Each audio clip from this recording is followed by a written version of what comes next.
Pihatur ka pamirsa wilujeng petepang deui di Jomantara tangtosna dina pedaran carita Sunda carita wadul dina judul Si Konceleng bagian anu ka-24. Alhamdulillahirabbil alamin. Dina denget ieu urang tiasa petepang deui tangtosna nya. Kumaha pamirsa dararamang kitu dina denget ieu? Syukur upami daramang mah Mang Egi oge sapara kanca aya dina sehat walafiat sareng pamugi urang sadayana aya dina lindungan Allah Subhanahu wa taala sareng urang dilancarkeun dina sagala urusan. Amin amin ya rabbal alamin. Satu acana Mang Medar carita Sundana tong hilap ka pamiarsanya disuhunkeun dukunganana nyata subscribe, like, sareng komentarna kitu tah. Biasanya pangtogerkeun we sakedik we tah tombol loncengna cek bahasa kerenna tema agar menyala lah tombol loncengnya. Menyalakan saja itu supados semang tiasa teras mintonkeun carita-carita Sunda nyata pedaran-pedaran anu saterasna. Oge pamirsa tangtosna tiasa ngupdate teras naon anu baris di pedar kumbang. Mangga tong nyang kolong ting kana waktos urang pedar wae carita Sunda carita wadul dina judul Si Konceleng dina bagian anu ka-24. Mang Egi masih keneh direncangan ku rencang anu satia nyaeta Mitra Kusumarekor kitu tanya. Sing pamugi we urang sadayana dina kalancaran. Mangga urang ngamimitian.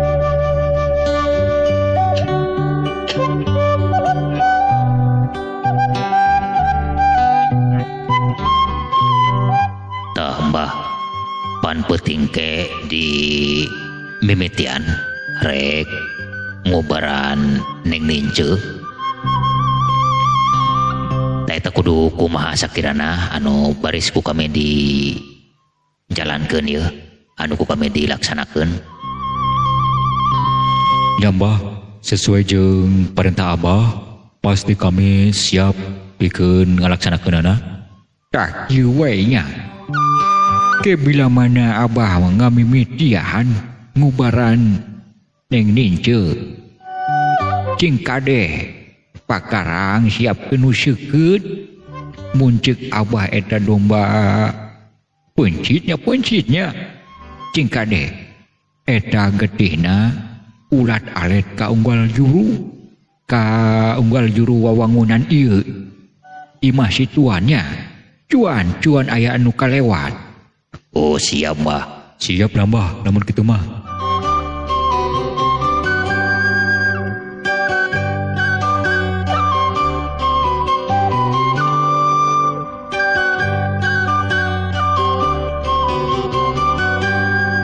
Tah kiwari geus nyedek ka peuting ieu.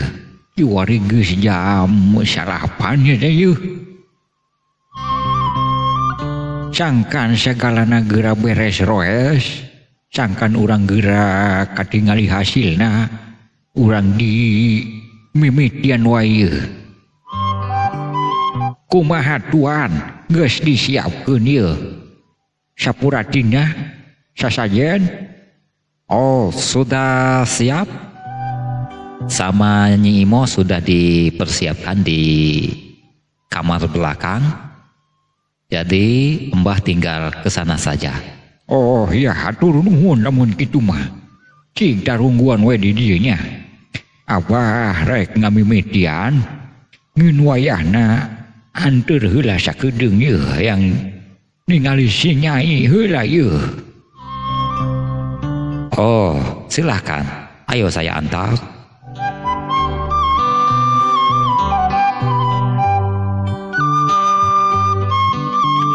Nah ini begini keadaan Neng Nince sudah tidak bisa apa-apa. Dia nggak mau minum, nggak mau makan, bahkan bicara juga sudah tidak bisa. Bahkan dia sudah tidak mengenal dengan sekelilingnya. Waduh, Mbah, harus bagaimana ini? Oh, begininya geus tenang wae lah. Tuan ulah khawatir, tenang wae mah. Ieu mah urusan Mbah. Sing cangcayalah ka Abah. Ieu mah urusan leutik nu kieu mah yeuh, geus lain hiji dua. Abah ngubaran nu kararieu. Alah, geus pokona mah. Heung caricing we nya, Abah rek ngamimitian yeuh di kamar tukang Teteh. Ya, sudah dipersiapkan di kamar belakang sana. Heung lah, Abah rek ngamimitian nya. Cing kade Dudung, Nurman. Lamun ku Abah diparentah, ulah lolode nya. Siap, Mbah. Oh, siap, Mbah.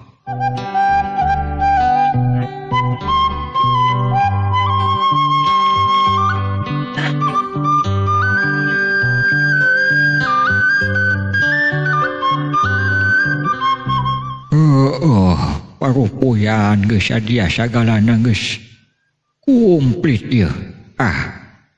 Aing rek ngamimitian we ieu. Susuganan bisa diubaran keneh. Sini nya, duh karunya ai taeun teh.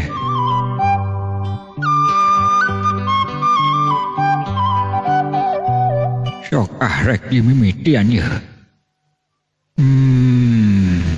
Sampurasun ka para karuhun.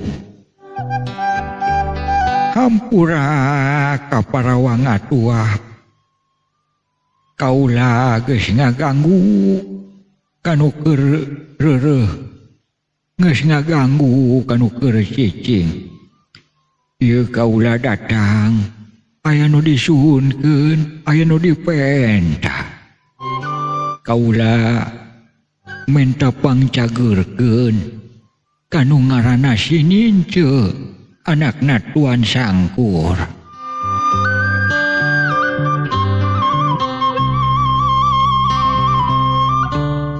Eueuh. Nah, ieu cai tina baskom bet ngagolot rok ieu nya. Ai. Nah, ngagolak teu pupuguh ieu teh yeuh. Kek. Aya naon ieu? Biasana teu kieu ieu. Nah bakal aya kila-kila naon cenah ieu? Cai ngagolot rok siga keur ditaheur ieu teh ieu.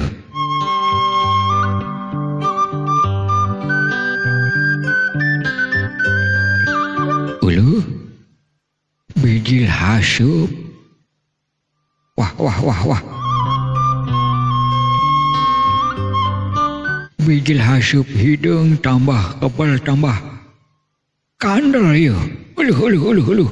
Wah, ieu mah kudu geura-geura merebe aja kasih Dudung jeung si Nurman ieu. Dudung, Nurman. Siap, Mbah. Siap, Mbah. Kumaha yeuh? Geus, ulah leleda. Eta domba geura dipencit. Cing kade getihna ulat alet kaunggal juru wawangunan ieu nya. Awas, ulah anu kaliwat. Siap, Mbah. Siap, Mbah.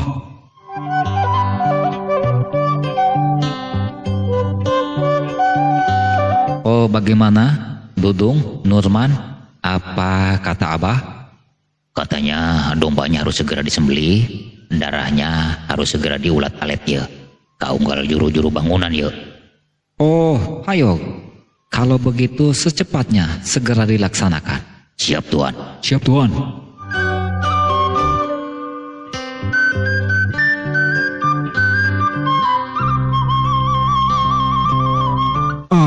Ai. Nah, ieunya. Haseup bikin kandel kieu yeuh. Di kamar ieu jadi poek kieu ku haseup. Nah, nya. Padahal mah eueuh seuneu, eueuh naon ieu di dieu. Ngan ukur aya parupuyan wungkul. Tapi nah, cai dina baskom bet ngagolak jeung tinggolot rok ieu yeuh. Ai.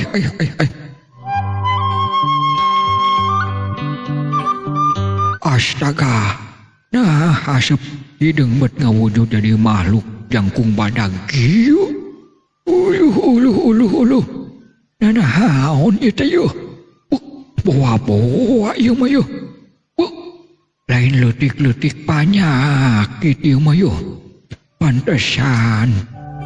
Sahawai anu ngubaran tu bisa nyinglarkeun kana ieu kaayaan. Uluh horeng kieu yuk. Maknya teuing lah. Aing kudu eleh kunuk kieu.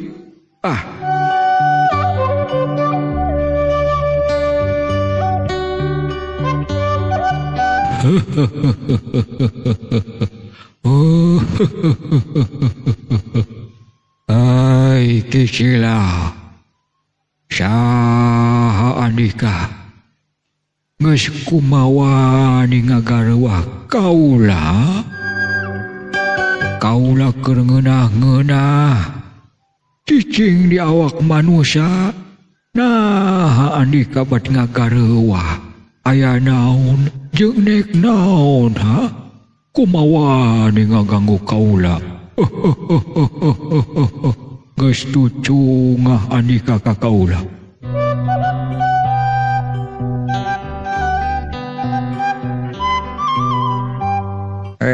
Kisilah. Lain ulang ngaganggu ka anjeun. Tapi kula datang ka dieu rek ngubaran sininceuk. Karunya ieu sininceuk ulah dikakaya ulah disiksa. Nah, bet dikakaya anak manusia. Ulah kitu ieu segera balik. Gera balik ke tempat anjeun. Ulah sok ngaganggu manusia ye. Nu teu tuah teu dosa. Ngomong naon Andika? Ieu urusan kaula. Ceuk saha ieu anak manusia teu boga dosa. Geus jelas mah. Manehna boga dosa. Moal bae ku kaula diganggu. Moal bae ku kaula disiksa. Ieu hukumanana keur manusia nu boga dosa.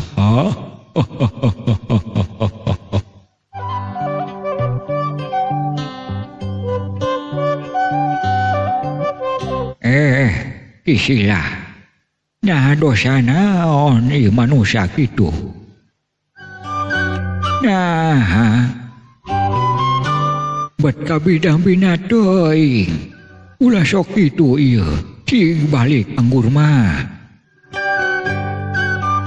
Kula moal balik teu pupuguh. Sabab kaula ge ngajalankeun parentah dunungan kula. Geus Andika ulah sok ikut campur kana urusan kaula, kana urusan dunungan kaula.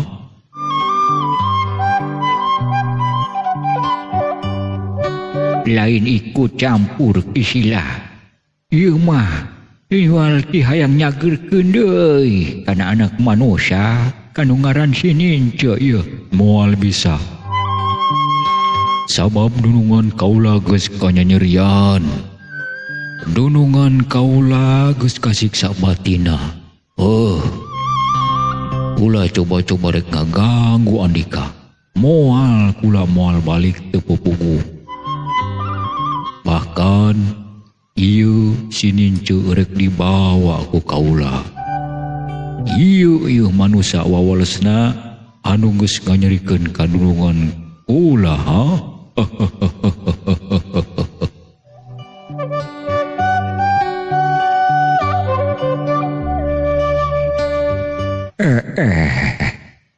Kurang ajar Kisilah.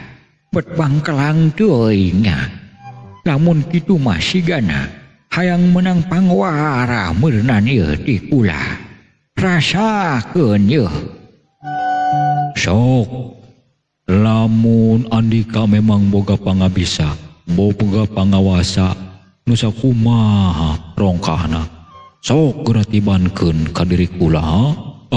Hayang nyaho kula. Kurang ajar sia. Campelak sianya. Geus ngungha ka kaula. Rasakeun ieu. Oh.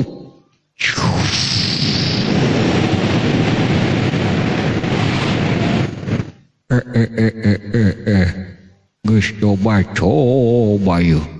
Kurang ajar. Rasakeun ieu wawales ti kaula. Oh.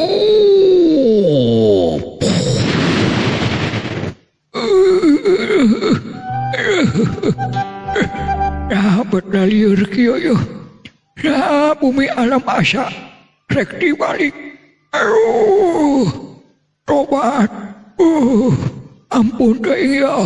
Ayo rasakeun, ha? Cakumaha pangawasa andika. Ayo tibankeun di ka kaula. Kaula moal inca balilahan.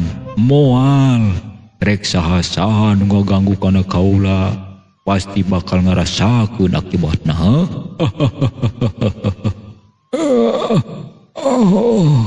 Kaula moal duduyun deui kisilah. Ampun. Dudung. Nurman. Dudung. Tuan. Uluh. Kang Dudung. Ya, aya naon nya euy? Nah, mbah bet. Kunaon tanya? Cik gayu urang geratengkeun. Wah, siga nama aya anu teu beres yeuh. Oh, ada apa? Itu Mbah kenapa teriak-teriak? Ada apa? Iya, makanya ayo urang teangkeun lah. Cik ayo waduh. Aya nu teu beres yeuh.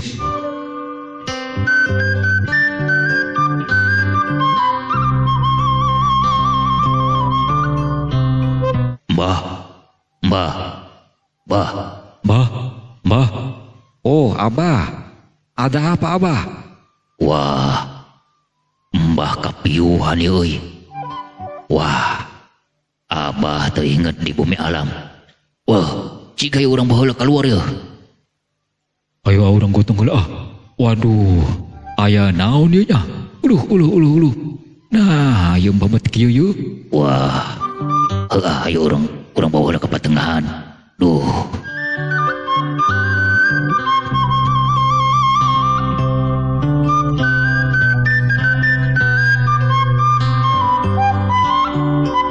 Wah, ada-ada saja ini. Kenapa ini? Mbah, kok bisa begini ya? Ada apa memang? Heran ya, kenapa bisa begini? Ya, saya juga heran. Tuan, kenapa ya guru kok bisa begini? Oi. Nah, ayo naonnya. Cigala, leangan cihana tula.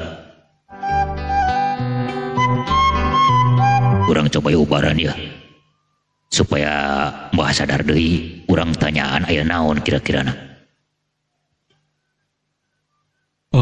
Bet aya-aya wae nya. Ampun teuing.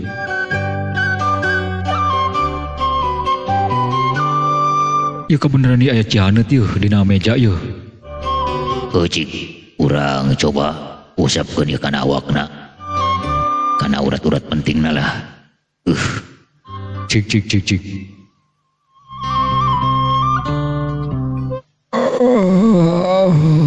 Dudung. Ieu Mbah, ieu Dudung. Aya naon Mbah? Duh, nah Mbah bet. Bisa kieu ieu. Nah aya naon Mbah?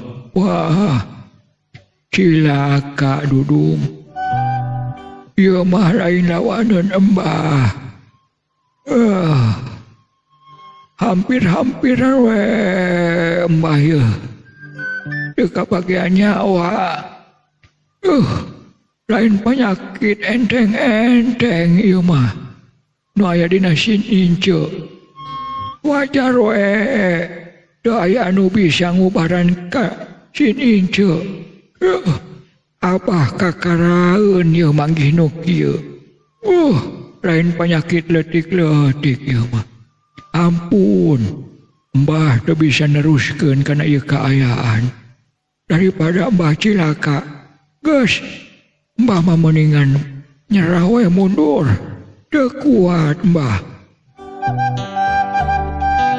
Oh, kenapa bisa begitu, Mbah? Memang ada apa dengan anak saya? Terus, kenapa Mbah bisa begini? Coba ceritakan, ada apa, Mbah? Ya, Tuan. Wajar wae anak Tuan teu aya anu bisa nyageurkeun. Sing horeng mah eta dina awakna anak Tuan aya makhluk jangkung badag anu ngageugeuhna. Loh, kenapa bisa begitu? Tuan tidak mengerti. Memang ada apa ya? Kenapa anak saya kok bisa begitu? Kieu ya Tuan. Cenah mah eta teh aya nu nitah, aya anu nyuruh. Sabab aya hiji jalma anu geus kanyanyerian ku anak Tuan cenah mah kitu tah. Ceuk makhluk jangkung badag teh. Oh, begitu.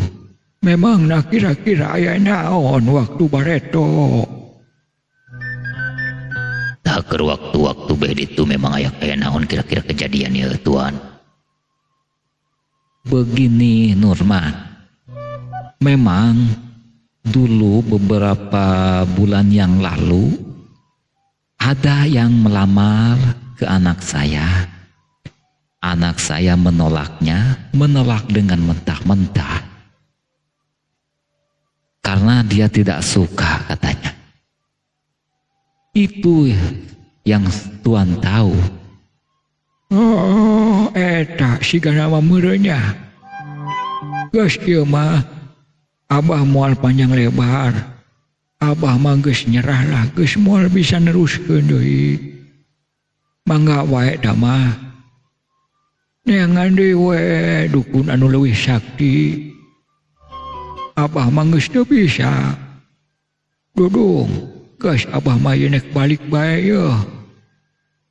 Uluh, jadi Mbah teu bisa neruskeun, Mbah. Wah, moal Abah mah, moal hayang kana hirup ya. Hayang kana hirup. Ampun, Mbah, ampun. Wah, keun ari kitu mah, Bah. Ayolah, Dudung nganterkeun ja tadina ge pan diteang ku Dudung. Ieu mah keun lah ku Dudung rek dianterkeun. Lah, jeung Nurman sagala kitu mah Bah. Entong lah. Nurman, keun lah Dudung bae. Ieu mah uruskeun menu ari dieu, ngobrol baheulanan jeung Tuan. Lamun lempang kabehan kere kumaha lah. Tuan ke kabingungan. Oh, nyari kitu mah. Tuan, Abah mohon maafnya, Abah tidak bisa meneruskan. Naon anu bahan ngubaran ka Neng Nince Abah geus teu bisa. Oh, begitu Abah. Lalu saya harus bagaimana ya? Itu mah terserah Tuan, mangga we lah. Dong, hayo urang balik. Ya Bah, ampura bah Tuan. Ya enggak apa-apa. Ya, terima kasih. Dan terima kasih. Walaupun bagaimana, ya mudah-mudahan saja anak saya bisa disembuhkan kapan-kapan saja. Mudah-mudahan we Tuan. Sing manggih we jeung dukun leuwih saktinya. Ampura Abah ya.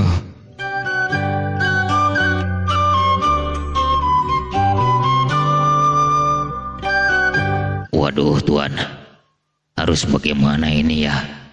Ternyata penyakit Neng Ninco itu bukan penyakit gampang.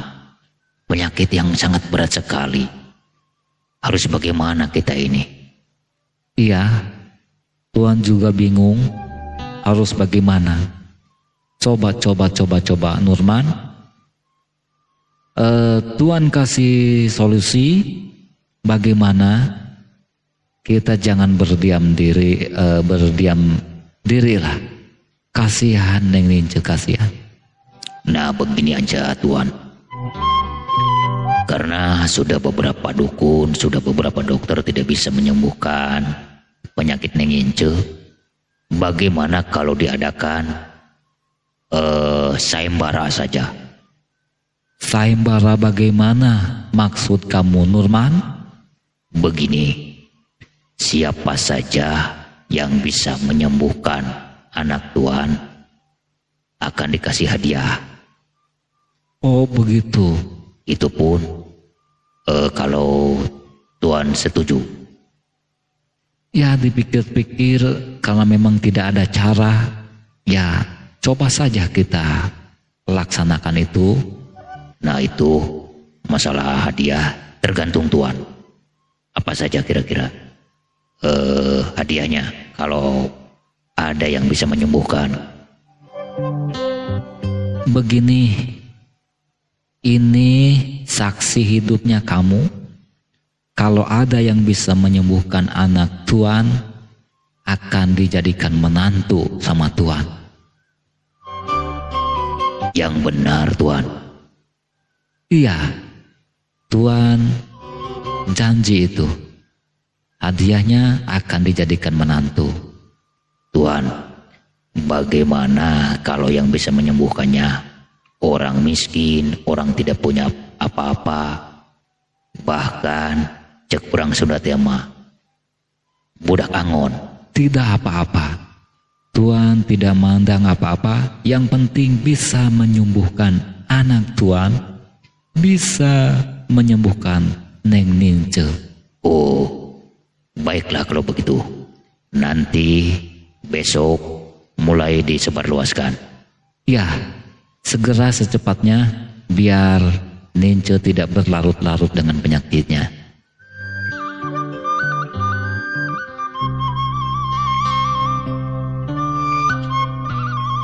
Iya, akan coba saya laksanakan.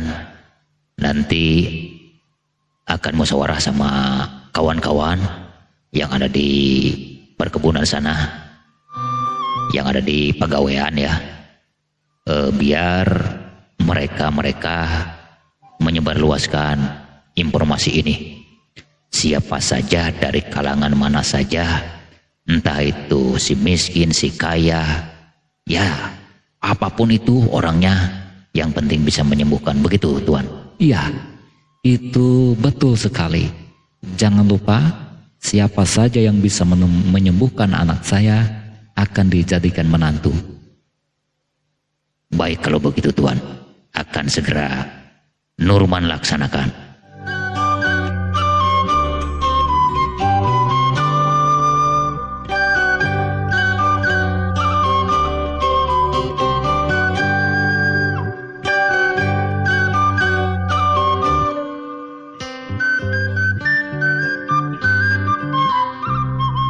Pamirsa kaum dangu, urang tunda heula sakedap kayaan Tuan Sangpur anu keur digugulung ku kabingung, keur diudag-udag ku kasusah nyaeta kabingungan kumaha carana nyageurkeun anakna nyaeta Neng Nince.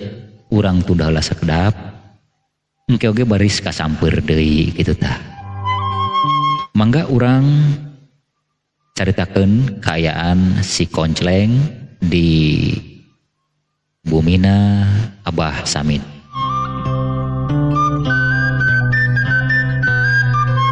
Aduh, teu karasa euy geus peuting ieu leuh.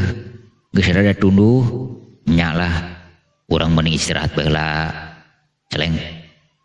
Da komo akang mah ieu isukan rek digawe rada isu kene. Ngeun awasnya cuan poho, jangan lupa sampaikan welah ke mandor-mandor itu bahwa Koncleng hayang digawe gitu. Nyala keun tama urusan eta mah keku akang disampaikan lah ka mandor gitu tah.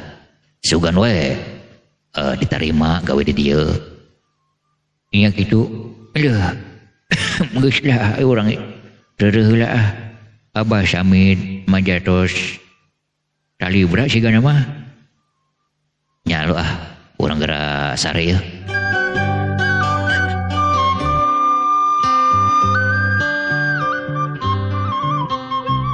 Pamirsa kaum dangu sadaya, urang cekapeun heula dugi ka dieu pedaran carita Sunda, carita Wadul dina judul Si Koncleng bagian anu ka-24. Hatur nuhun dina sanggala perhatosanana sareng Mang Egi nyuhunkeun dihapunten dina samudaya kalalepatan bilih aya cariosan anu nyogok panyanyugak sakali deui nyuhunkeun dipunten oge dina tata cara penyampaianana kitunya. Insyaallah urang tiasa patepang deui dina bagian anu saterasna. Mang Egi saparakanca bade amit mundur amit mungkur. Wabillahi taufik wal hidayah. Wassalamualaikum warahmatullahi wabarakatuh. Permios.